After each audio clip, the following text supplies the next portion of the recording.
All right, welcome. Today, we are diving deep into one of the absolute biggest transformations happening in broadcast engineering.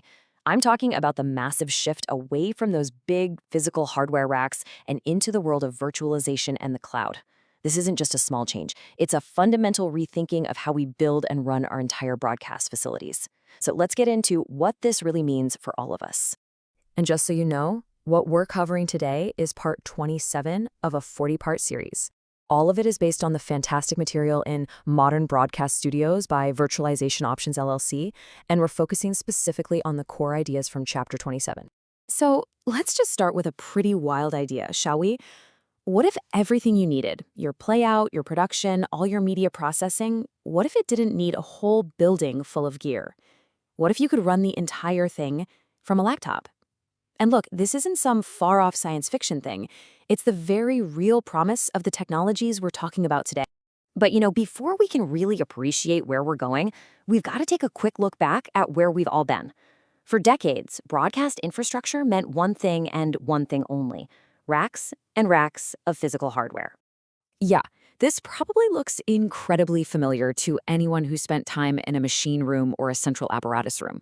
This is the classic on-premises model. You've got your dedicated, specialized hardware for every single job. Your playout servers over here, your graphics engines over there, your transcoders humming away. It's all powerful stuff for sure, but as we all know, this model has some pretty serious limitations. For starters, it is so expensive up front. We're talking a huge capital investment. Then, you need the actual physical space to house it all, and the power and cooling costs, wow. They are just a constant, massive drain on the budget. And here's the kicker. What happens when you need to scale up for a big election night or a major sports event? You're stuck. You're waiting on slow hardware procurement with lead times that just can't keep up with the speed of modern media. So all those headaches led to the first big shift in thinking. Engineers started asking, hey, wait a minute. How can we use the super powerful hardware we already paid for more efficiently?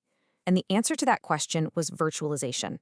And this is the core idea of on-prem virtualization.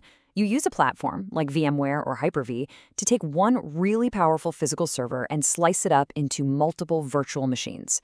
So now your playout server, your graphics engine, your transcoder, they can all live happily on the very same physical box. This means way better hardware utilization, and you can spin up a brand new machine in minutes, not months. It was a total game changer for efficiency. So, virtualization completely changed the game inside the building. It was a massive step forward, but it was really just the prelude to an even more revolutionary idea, the idea of moving the entire data center itself. And that, of course, brings us to the next great leap, the cloud. And we have to be clear, this isn't just another piece of tech. It's a completely different philosophy for how you design and operate a broadcast facility from the ground up. Now, when we say the cloud, it's not a one-size-fits-all solution. There are a couple of main ways to approach it. With a hybrid model, you keep your really latency-sensitive stuff like live production local on your own gear, but you use the cloud for things like bursting your capacity for a huge event or for archiving. In a full cloud model, well, you migrate pretty much everything. This gives you the most flexibility, and this is a big one. It shifts your costs away from that giant upfront capital spend to a more predictable monthly operating expense. The services themselves also come in different layers, you could say. With infrastructure as a service, or IaaS, you're basically just renting the raw building blocks, the virtual servers, the storage, from a provider like AWS or Azure, and you build your system on top of it. With Platform as a Service, PaaS, you get a ready-made platform, like a transcoding service, and you don't have to worry about the servers underneath. And then there's Software as a Service, SaaS. That's where you're just subscribing to a complete application, like a media asset management system that runs entirely in the cloud. You just log in and use it. Okay, but let's be real here. As any engineer who's been in the trenches knows, there is no such thing as a magic bullet. The cloud is incredibly powerful, no doubt, but it comes with its own unique set of challenges, especially for broadcasters. So is this a perfect, flawless answer for every single workflow? Of course not. Moving to the cloud means you're really just trading one set of problems for another, and it is absolutely critical that you understand the trade-offs you're making. So let's break down the big four. First, bandwidth. Come on, we work with enormous media files. Moving terabytes of data to and from the cloud requires a huge and hugely reliable internet connection. Second, latency. For any interactive work, like live production or fast turnaround editing, even a tiny delay is a total deal breaker. Third, security and data sovereignty. This is a big one. Where is your valuable content actually being stored? Who has control over it? And finally, cost. Yeah, you get rid of the big upfront capital expense, but those monthly operating bills can escalate really, really fast if you're not carefully managing everything. So, with all these changes, all these new challenges, where does that leave the broadcast engineer?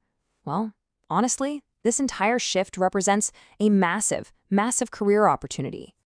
You know, this quote from the source material really just hits the nail on the head. The wall that used to exist between broadcast engineering and IT, it's basically gone. It has crumbled.